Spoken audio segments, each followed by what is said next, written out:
Le Nouvel Esprit Public, Philippe Meyer. Bonjour.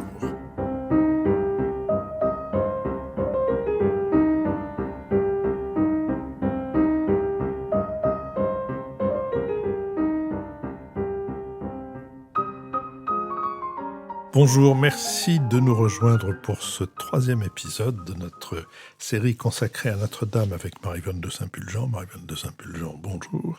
Dans notre série, si c'est pour la culture, on a déjà donné. Marie-Vonne de Saint-Pulgent, vous avez publié chez Gallimard dans la collection Bibliothèque illustrée des histoires La gloire de Notre-Dame, la foi et le pouvoir, livre qui part de la construction de Notre-Dame et qui arrive... Enfin, en réalité, le livre part de l'incendie et finit avec l'incendie. Mais de son contenu, c'est qu'il trace l'histoire de Notre-Dame depuis sa fondation, depuis sa première pierre plus ou moins douteuse ou plus ou moins mythique, jusqu'à l'incendie et à tout le travail de restauration et de réparation qui a pu être fait. Alors, j'ai souhaité profiter de votre érudition pour...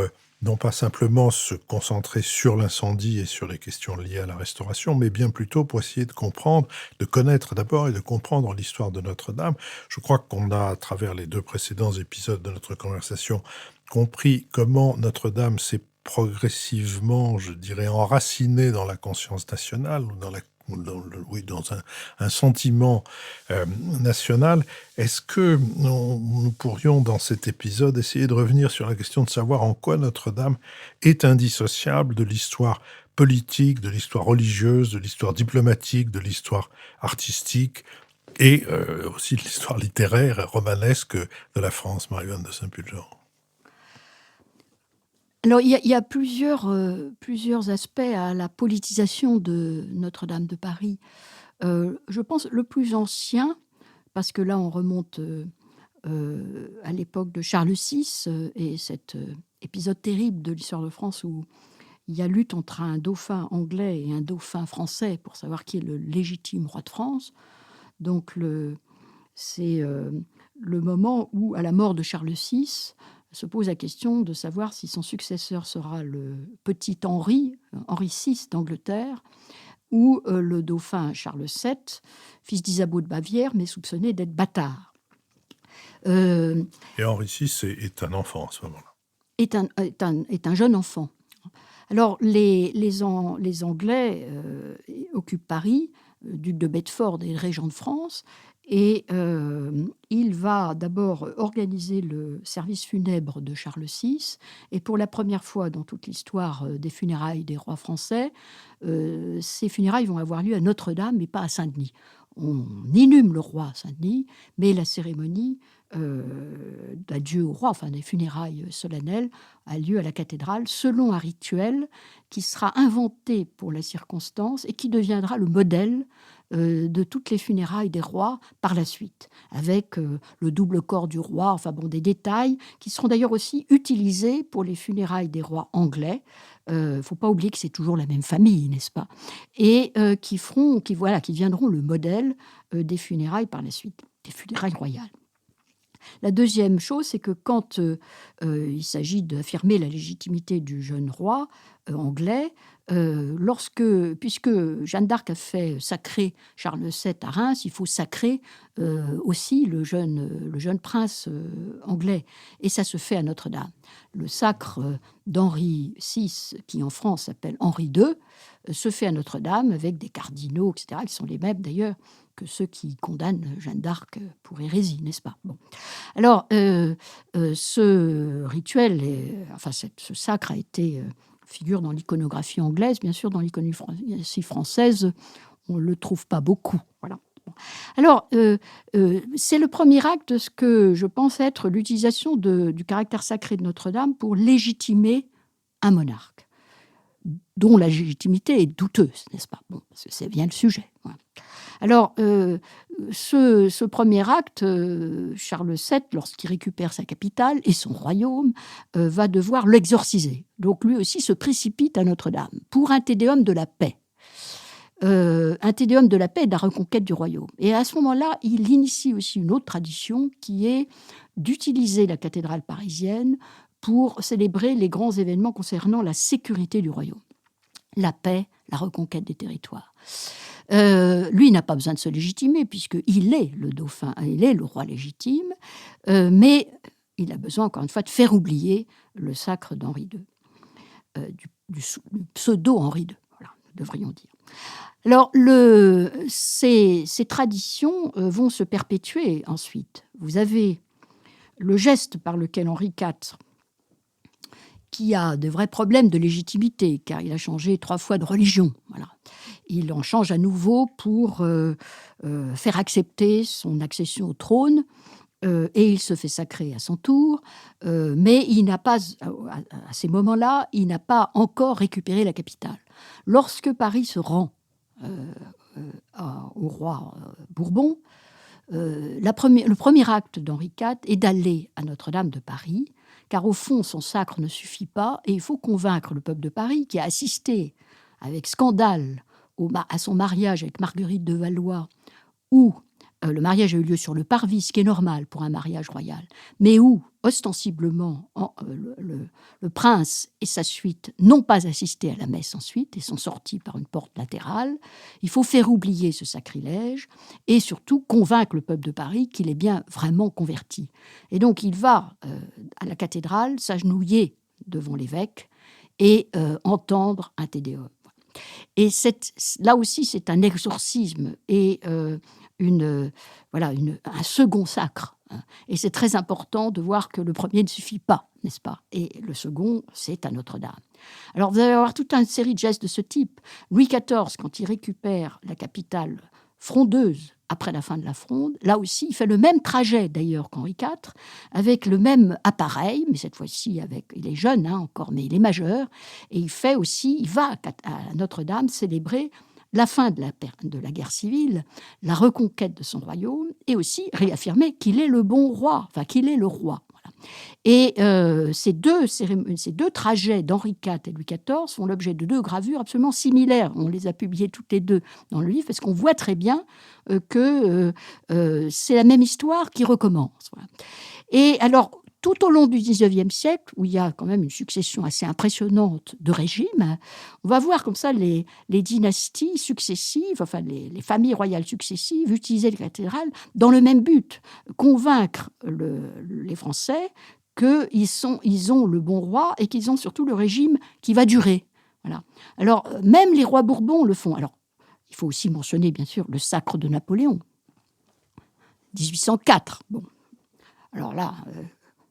c'est le seul sacre de roi français depuis celui d'Henri II, quand même, ce qui peut laisser perplexe sur son efficacité. Mais enfin, là, le pape est présent, même si le tableau de David qui représente la cérémonie est aussi un manifeste du gallicanisme. Alors, c'est tel que je l'ai essayé de le présenter dans le livre, mais je laisse les lecteurs découvrir pourquoi je pense que c'est aussi une réaffirmation du gallicanisme par Napoléon.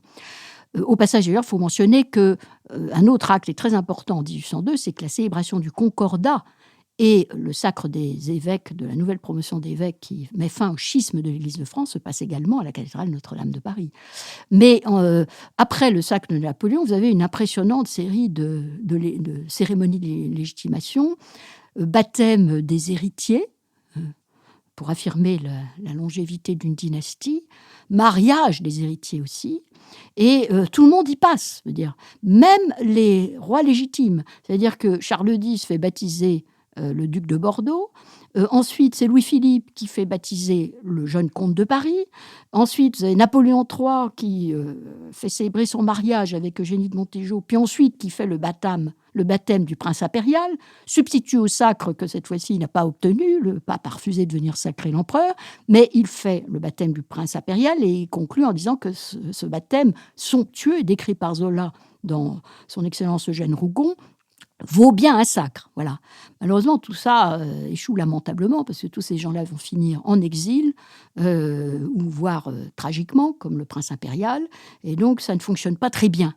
Mais néanmoins, on continue de croire à l'efficacité de l'utilisation de l'instrumentation politique de la cathédrale, et ça va continuer ensuite sous d'autres régimes. L'autre chose qu'il faut souligner, c'est l'érection de Notre-Dame de Paris en endroit où on cultive la mémoire des héros. Voilà. où on organise le culte des héros.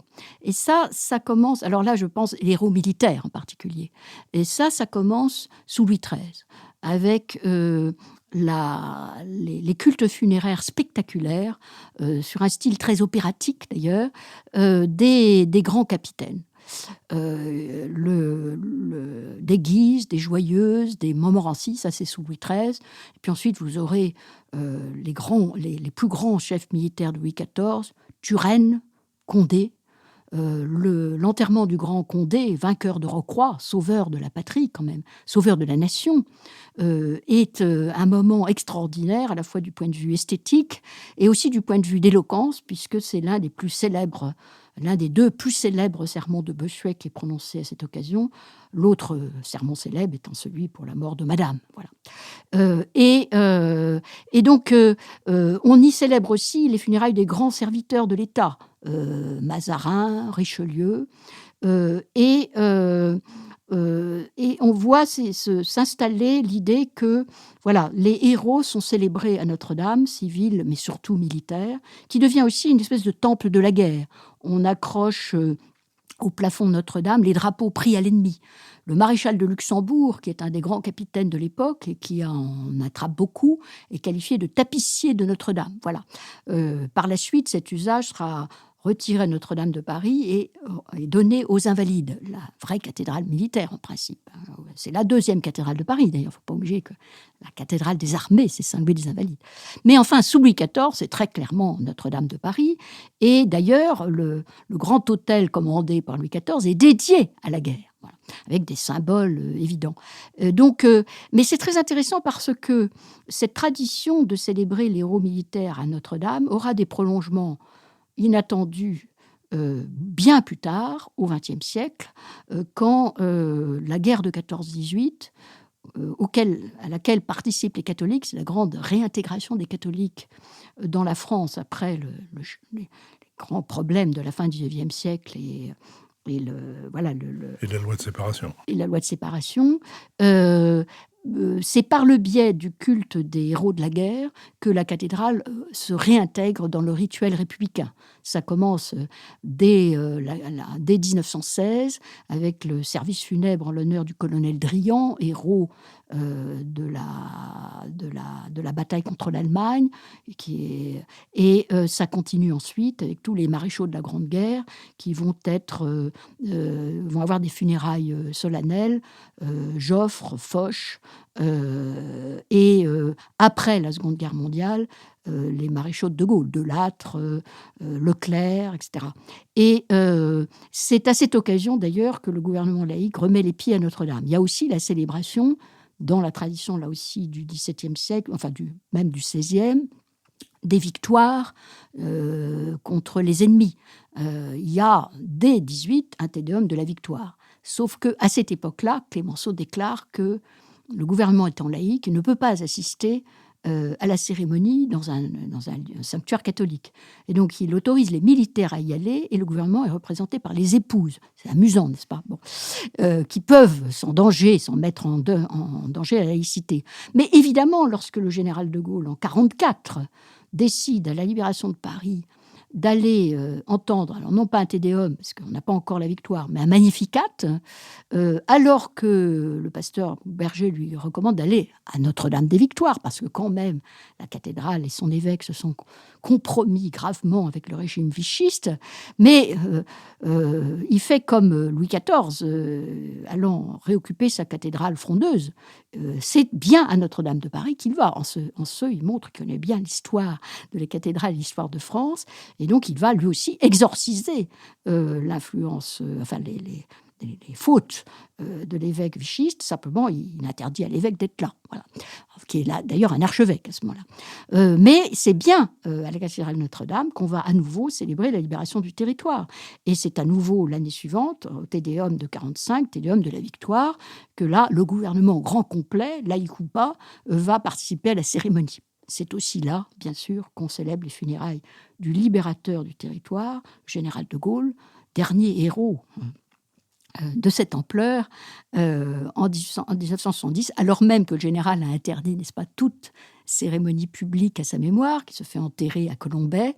Néanmoins, la République, passant outre à l'esprit de son vœu, va célébrer un service solennel qui est un rassemblement extraordinaire de chefs d'État et de toutes sortes, et télévisé, reproduit par la télévision mondiale, dont l'équivalent, à mon avis, n'existe que pour l'enterrement de Churchill, ce qui montre d'ailleurs le rôle particulier que Notre-Dame de Paris joue aujourd'hui dans une république laïque, le même rôle que l'abbaye de Westminster à Londres. C'est voilà le Westminster français.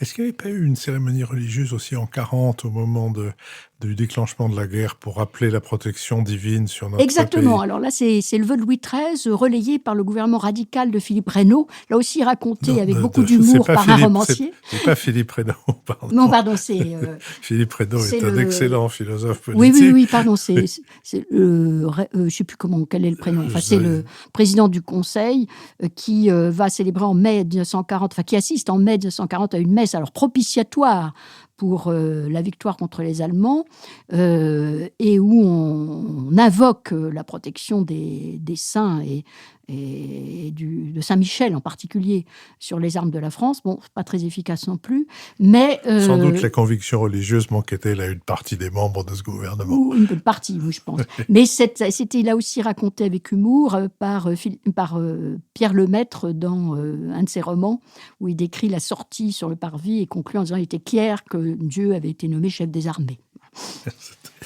Marie-Vanne de Saint-Pulgent, je vous remercie. Nous allons suspendre notre conversation pour la reprendre bientôt en continuant à nous rapprocher de la période contemporaine, et nous en arriverons bien sûr, peut-être pas la semaine prochaine, mais prochainement à l'incendie et à ses conséquences.